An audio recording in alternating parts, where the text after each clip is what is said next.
আসসালামু আলাইকুম। এখন দেখবেন সংবাদ শিরোনাম।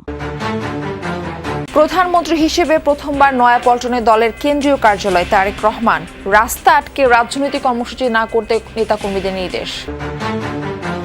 ক্ষমতা দীর্ঘায়িতের প্রস্তাব প্রত্যাখ্যান করায় কিছু রাজনৈতিক দলের সাথে যোগাযোগ করে ডিপ স্টেট। নিজের বক্তব্যের ব্যাখ্যায় আসিফ মাহমুদ, রাজনৈতিক বক্তব্য বলছেন বিশ্লেষকরা। আজও তেলের জন্য ফিলিং স্টেশনে গ্রাহকদের ভিড়, অনিয়ম তদারকিতে কাজ শুরু করেছেন ট্যাগ অফিসাররা। সারা দেশে ডিপো পাহারায় বিজিবি সদস্যরা।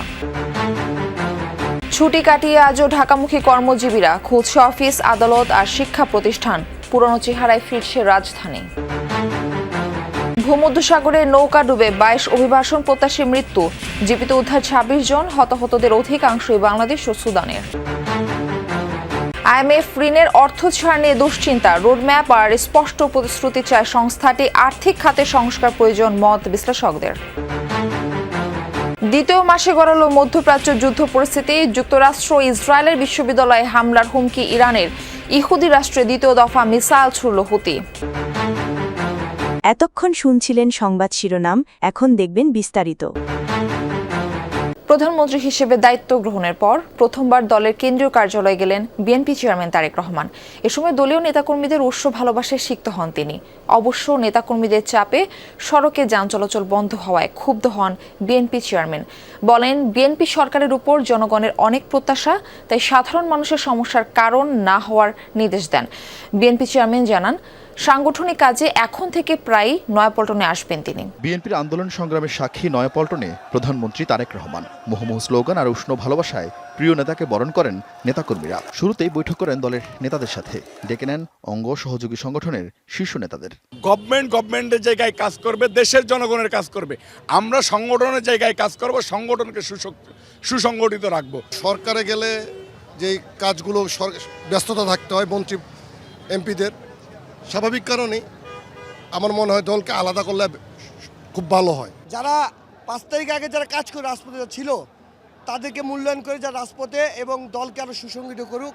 আমরা জনগণের প্রত্যাশা পূরণের জন্য নিরলসভাবে কাজ করব বলে আমরা বিশ্বাস করি। অন্তর্বর্তী সরকারকে দীর্ঘমেয়াদে রাখার প্রস্তাবে প্রত্যাখ্যাত হয়ে ডিপ স্টেট কোনো রাজনৈতিক দলের সঙ্গে যোগাযোগ করেছে। নিজের বক্তব্যের ব্যাখ্যায় এমনটা বলছেন সাবেক উপদেষ্টা আসিফ মাহমুদ।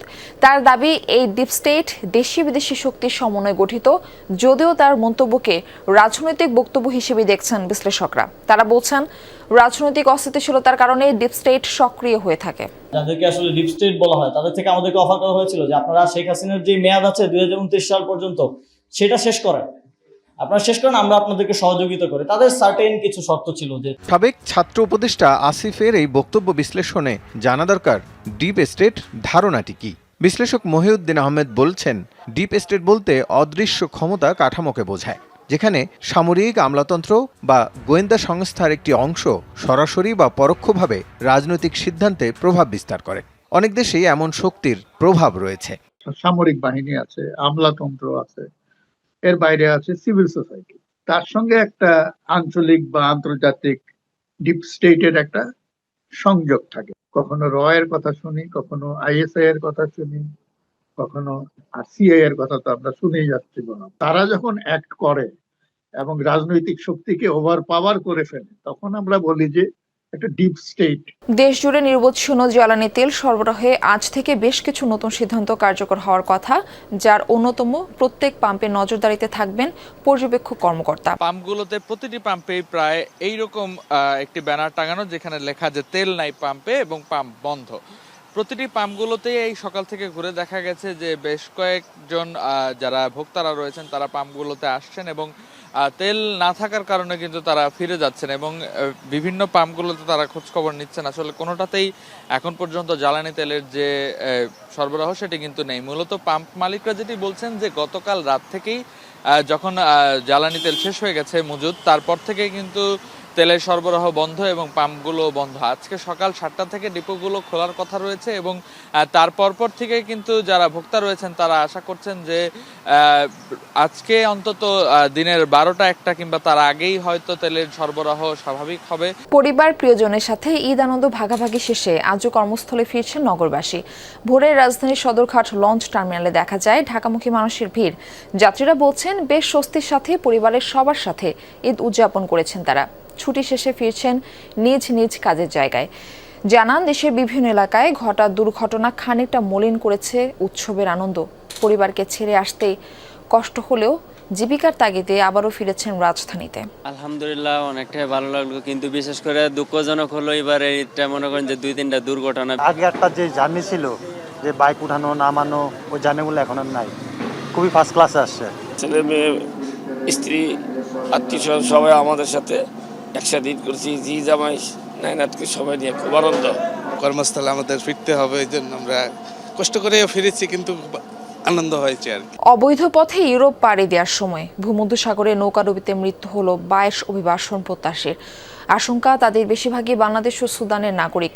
শুক্রবার গ্রিস উপকূলের কাছে একটি নৌকা থেকে জীবিত উদ্ধার করা হয় আরও 26 জনকে, যাদের মধ্যে 21 জন বাংলাদেশি। বাকিদের মধ্যে 4 জন দক্ষিণ সুদান এবং 1 জন চাঁদের নাগরিক। উদ্ধারকৃতদের মধ্যে 2 জনকে হাসপাতালে ভর্তি করা হয়েছে। গ্রিক কোস্টগার্ড জানিয়েছে ইউরোপ যাওয়ার সময় অভিবাসন প্রত্যাশীদের নিয়ে পথ হারিয়ে ফেলে নৌযানটি। টানা 6 দিন উদ্দেশ্যহীনভাবে ঘুরে বেড়ায়। সে সময় প্রতিকূল আবহাওয়া এবং খাবার ও পানির অভাবে মৃত্যু হয় অনেকের। উদ্ধারকৃতরা জানান দালালদের নির্দেশে সমুদ্রে ফেলে দেওয়া হয় মরদেহ। আন্তর্জাতিক অভিবাসন সংস্থার তথ্য অনুযায়ী চলতি বছরের প্রথম 2 মাসে অবৈধ পথে ইউরোপ যাওয়ার সময় 559 জন প্রাণ হারিয়েছেন। ঋণের অর্থ ছাড়ে স্পষ্ট প্রতিশ্রুতি চায় IMF। লিখিত সংস্কার উদ্যোগ চেয়েছে আন্তর্জাতিক মুদ্রা তহবিল। বাংলাদেশ সফরে এসে দ্রুত সময়ের মধ্যে রোডম্যাপ দিতে বলেছে ঋণদাতা সংস্থাটির প্রতিনিধি দল।